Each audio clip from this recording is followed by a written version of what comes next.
ఆదివారం జరిగిన సూపర్ 4 మ్యాచ్‌లో సమిష్టిగా రాణించిన టీమిండియా 6 వికెట్ల తేడాతో మరోసారి పాకిస్తాన్‌ను చిత్తు చేసింది. అభిషేక్ శర్మ విధ్వంసక హాఫ్ సెంచరీతో పాటు శుభ్మన్ గిల్ భారత విజయంలో కీలక పాత్ర పోషించారు. ఈ మ్యాచ్‌లో ముందుగా బ్యాటింగ్ చేసిన పాకిస్తాన్ నిర్ణీత 20 ఓవర్లలో 5 వికెట్ల నష్టానికి 171 పరుగులు చేసింది. ఫర్హాన్ హాఫ్ సెంచరీతో రాణించాడు. ఇక టీమిండియా బౌలర్లలో శివం దుబే 33 పరుగులిచ్చి 2 వికెట్లను తీసుకున్నాడు.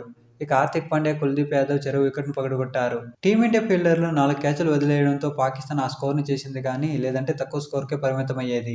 అనంతరం టీమిండియా 18.5 ఓవర్లలో 4 వికెట్ల నష్టానికి 174 పరుగులు చేసి 7 బంతులు మిగిలుండగానే గెలుపొందింది. అభిషేక్ శర్మ హాఫ్ సెంచరీకి తోడుగా శుభ్మన్ గిల్ అండ్ తిలక్ వర్మ మెరుగులు కనిపించారు. ఇక మ్యాచ్ విజయానంతరం మాట్లాడిన సూర్యకుమార్ యాదవ్ తమ ఆటగాళ్లపై ప్రశంసల జల్లు కురిపించాడు.